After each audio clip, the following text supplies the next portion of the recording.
Assalamualaikum warahmatullahi wabarakatuh dan shalom. Kami dari kelompok 3 ingin mempresentasikan hasil diskusi kami dengan tema pembelajaran Teaching Factory.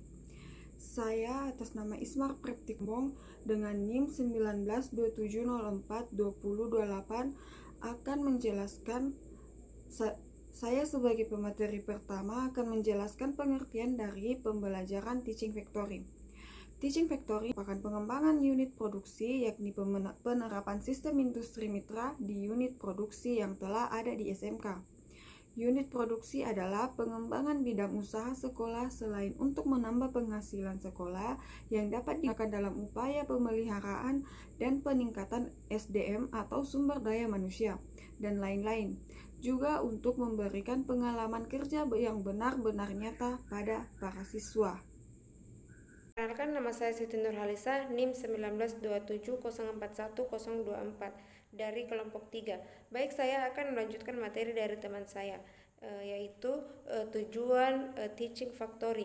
Tujuan Teaching Factory yaitu untuk menghasilkan lulusan yang profesional di bidangnya, mengembangkan kurikulum yang fokus pada konsep modern, mendemonstrasikan solusi yang tepat untuk tantangan yang dihadapi dunia industri, dan mentransfer teknologi dari industri yang menjadi partner siswa dan institusi pendidikan. Secara umum, program Teaching Factory di SMK adalah melakukan realisasi produk dalam pembelajaran, sedangkan secara khusus bertujuan untuk yang pertama, mempersiapkan lulusan SMK menjadi pekerja dan berwirausaha. Yang kedua, mempersiapkan lulusan SMK untuk terus belajar ke level yang lebih tinggi. Yang ketiga, membantu siswa memilih bidang kerja yang sesuai kemampuannya. Yang keempat, menunjukkan bahwa learning by doing sangat penting bagi efektivitas pendidikan dan menumbuhkan kreativitas. Yang kelima, mendefinisikan keterampilan yang dibutuhkan dalam dunia kerja. Perkenalkan, nama saya Muhammad Syafiq, NIM 1917040017. Pelaksanaan Teaching Factory atau TEFA juga harus melibatkan pemerintah. Pemerintah daerah dan stakeholders dalam pembuatan regulasi, perencanaan, implementasi, maupun evaluasinya. Pelaksanaan model pembelajaran Teaching Factory sesuai panduan TEFA Direktorat PMK terbagi atas 4 model dan dapat digunakan sebagai alat pametan SMK yang telah melaksanakan TEFA. Adapun model tersebut adalah sebagai berikut. 1. Dual system dalam bentuk praktik kerja lapangan adalah pola pembelajaran kejuruan di tempat kerja yang dikenal sebagai experience-based training atau enterprise-based training. 2. Pelatihan berbasis kompetensi merupakan sebuah pendekatan pembelajaran yang menekankan pada pengembangan dan peningkatan keterampilan dan pengetahuan peserta didik sesuai dengan kebutuhan pekerjaan. Selanjutnya yang ketiga, Production-Based Education and Training merupakan pendekatan pembelajaran berbasis produksi. Yang keempat, Teaching Factory adalah konsep pembelajaran berbasis industri atau produk dan jasa melalui sinergi sekolah dan industri untuk menghasilkan lulusan yang kompeten dan kebutuhan pembelajaran, tujuan dan sintaks penerapan model pembelajaran Teaching Factory. Baik, Assalamualaikum warahmatullahi wabarakatuh. Perkenalkan, nama saya Khairul Anissa, NIM 1927042015. Baik, selanjutnya saya akan menjelaskan mengenai faktor pendukung pembelajaran Teaching Factory. Secara garis besar, faktor penting yang menentukan berjalan atau tidaknya program Teaching Factory di sekolah adalah faktor sekolah dan guru. Nah, yang pertama, faktor guru. Ketercapaian tujuan pembelajaran sangat dipengaruhi oleh kompetensi pendidik atau guru. Dalam pembelajaran, Teaching Factory, guru merupakan sumber daya yang mempunyai peran penting berdasarkan Undang-Undang Nomor 20 Tahun 2003 Pasal 2009 Ayat 2 disebutkan bahwa pendidik merupakan tenaga profesional yang bertugas merencanakan dan melaksanakan proses pembelajaran, menilai hasil pembelajaran, melakukan bimbingan dan pelatihan, serta melakukan penelitian dan pengabdian kepada masyarakat, terutama bagi pendidik perguruan tinggi. Ketercapaian tujuan pembelajaran sangat dipengaruhi oleh kualifikasi dan kompetensi pendidik atau guru. Yang kedua, faktor sekolah. Sekolah merupakan lembaga formal yang diizinkan untuk mengadakan proses kegiatan belajar mengajar atau KBM. Sekolah bersamaan dengan Dinas Pendidikan mengembangkan kurikulum sesuai dengan pengembangan pengetahuan dari kebutuhan dunia kerja.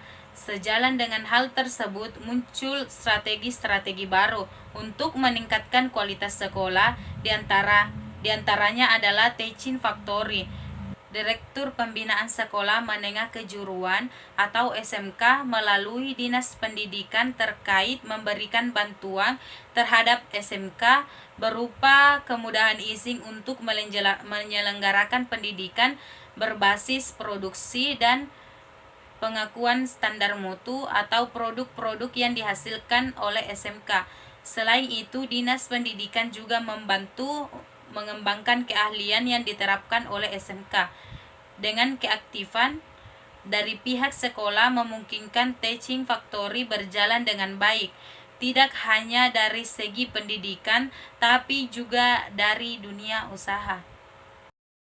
Perkenalkan, nama saya Farhan Astar, NIM 192704/2018. Saya akan melanjutkan materi dari teman saya, yaitu bagian-bagian pembelajaran Teaching Factory. Nah, standar kompetensi yang dikembangkan dalam Teaching Factory adalah kompetensi-kompetensi yang dibutuhkan dalam dunia industri. Dengan pengajaran yang berbasis kompetensi pada industri, diharapkan siswa siap menghadapi tuntutan kebutuhan kompetensi dunia industri. Penggolongan siswa Teaching Factory adalah berdasarkan kualitas akademis dan bakat atau minat. Berikut bagian-bagian pembelajaran Teaching Factory sebagai berikut. Yang pertama yaitu standar kompetensi. Nah, standar kompetensi ini yang dikembangkan dalam Teaching Factory adalah kompetensi-kompetensi yang dibutuhkan dalam dunia industri. Pengajaran yang berbasis kompetensi pada industri diharapkan siswa dapat menghadapi tuntutan kebutuhan kompetensi dunia industri. Kompetensi tersebut ditimbulkan dari interaksi dalam menyelesaikan permasalahan di industri. Nah, yang kedua yaitu siswa. Penggolongan siswa Teaching Factory adalah berdasarkan kualitas akademis dan bakat atau minat. Siswa dengan kualitas yang seimbang antara akademis dan keterampilan bakat atau minat memperoleh persentase yang besar untuk masuk dalam program ini. Siswa yang kurang dalam dua hal tersebut direkomendasikan untuk mengambil bagian yang termudah. Yang ketiga yaitu media belajar.